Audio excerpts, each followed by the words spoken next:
And now for something completely different. We come across a lot of dreamers when we talk about amazing wines, and this one today probably seems particularly far-fetched and certainly far-flung because we're heading off to Armenia to talk about Zorah. And this is the wine to take us there. It's the 2017 Zorah Voskì, a dry white blend of two indigenous Armenian varieties. So Zorah is the dream of Zorik Gharibian and his wife Vayots Dzor. They actually came to Australia a couple of years ago for CellarHand's 20th anniversary, and they were such a hit. They're so cultured and worldly and interesting, and yet so warm with it. And there's this lovely romantic adventurous sparkle in Zorik's eye when he talks about this project he's so passionate about. So Zorik's a native Armenian who studied in Milan and Venice before embarking on a successful career in fashion. Back in the 2000s though, he decided to pour his heart and soul into his real love, football. Just kidding, wine. And he contemplated, and who could blame him, going off to Tuscany. But then he found he just couldn't put out of his mind the land of his forebears, and those thoughts eventually led him back to the birthplace of wine. The Armenian village of Arind, now home to Zorik's mountainside winery, is in the foothills of Mount Ararat, where Noah supposedly parked his ark back in the day, and a stone's throw from the Areni 1K. That's a place where grapes were being made into wine more than 6,000 years ago. And the region, Armenia's best for growing wine grapes, is called Vayots Dzor. And back in the mid-2000s, Zorik went to plant his vines surrounded by dramatic snow-capped peaks 1,400 metres above sea level. The ungrafted vineyard sits on sandy, rocky, limestone-rich soils, and it's planted to carefully selected indigenous vines derived from the abandoned vineyards of a nearby 13th century monastery. So this area we're talking about enjoys long dry summers with remarkably vivid sunlight and high daytime temperatures. We're on roughly the same latitude as here as Barcelona or Naples, so it gets pretty warm, but altitude is the crucial mitigating factor, giving cool nights and a lengthy growing season that lasts well into October, almost to the end of the month actually. So from the outset, Zorik has had at his side a pair of celebrated and very talented Italians in Alberto Antonini as enologist and Stefano Bartolomei as agronomist. The first wine they made was from the 2010 vintage, a red wine from the indigenous variety Areni Noir. And I should point out, the red is fantastic and the most important part of Zorah's production. The main wine there is called Karasi, named for the amphorae in which it's raised.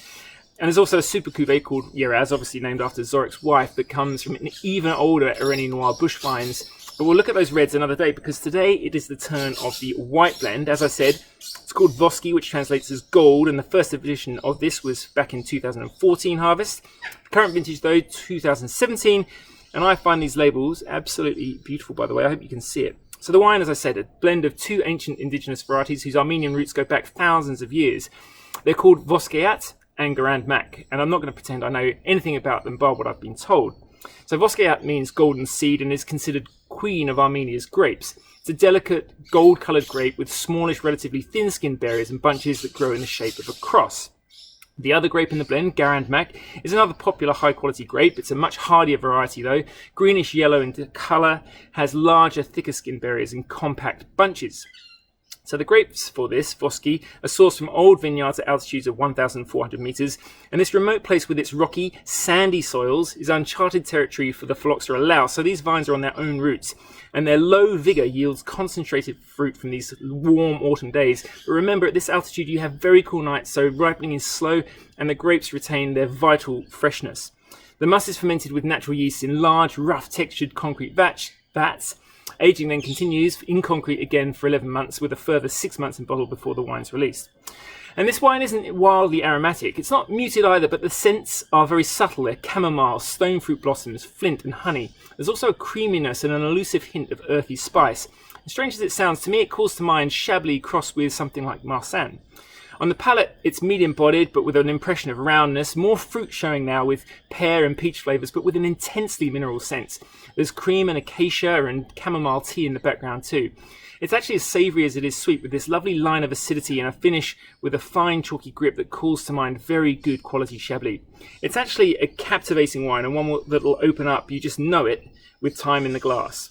Zorik reports that despite all the obvious hardships of 2020, Zorah has actually enjoyed a great harvest. We're mid-October now, they're still going. The vineyards lie a fair distance from the zone affected by the ongoing conflict with neighbouring Azerbaijan, and the team is safe, but we hope, of course, that peace prevails for all of them, and soon. Now, I'll be posting footage of these vineyards too, because they're absolutely breathtaking, as you can probably imagine. But in the meantime, to learn more about the wines of Zorah, or anything else, of course, in the CellarHand portfolio, please check out our website. That's www.cellarhand.store, or feel free to send us a direct message at CellarHand Wine or to me at Merrison. For now, though, please Stay well, drink responsibly and discerningly, and thanks as always for listening.